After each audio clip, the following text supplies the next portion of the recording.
Hi, I'm Oliver Stone, and I'm glad to be alive and introduce this version of Natural Born Killers, which is the final version. This was done 15 years ago in 1994 in a period called the tabloid decade, when things really started to get crazy on television and everything got commercialized, including the news. But the truth is that our society has definitely gone in that direction. The money has gotten bigger.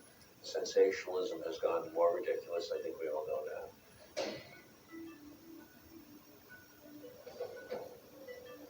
Remember what the Mexican poet Octavio Paz wrote in this great line: the ancients had visions, we have television. The civilization of the spectacle is cruel. Spectators have no memory, and because of that they lack remorse and true conscience. They quickly forget and scarcely blink at the scenes of death and destruction, the Persian Gulf or the curves of Madonna or Michael Jackson. They await the great yawn, anonymous and universal, which is the apocalypse, the final judgment of the society of spectacle. We are condemned to this new vision of hell, who appear on the screen and those of us who watch. Is there an escape? I don't know. One must see it.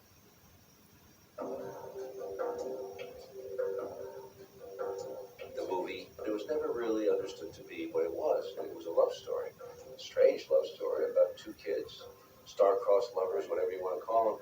They meet up, they meet each other, and they hit the road, and they become killers. What angered people at the time was that they got away with it.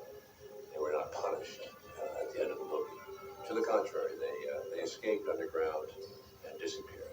We've lost perspective on violence, and now we've got this law of survival, which I think is very true to the nature of our society, but we've crossed it with PG, PC, family access, family entertainment, preaching to us that violence is incorrect. Yeah, sure it is. Violence is incorrect. Or is it the way of the world, where under every blade of grass there's bugs devouring each other in cycles of destruction and creation? We got the movie out in '94 as an R. You're seeing it in 2009 as an unrated movie, the way it was made with the music integrated directly. We had 155 cuts were imposed on the movie by the Motion Picture Association at the time. Those were cuts for violence. They kept saying, I don't know what it is about this movie, but it bothers us because the general atmosphere is so chaotic. The movie's shock is ideological, not physical. The idea that a situation like this can exist will repel certain people from either side of the political spectrum.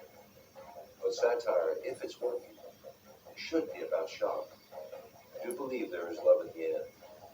And I do believe that in one of our characters' words, love beats the demon.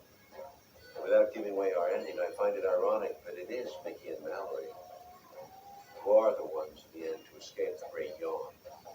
Make up your own mind. In a dark time, the eyes begin to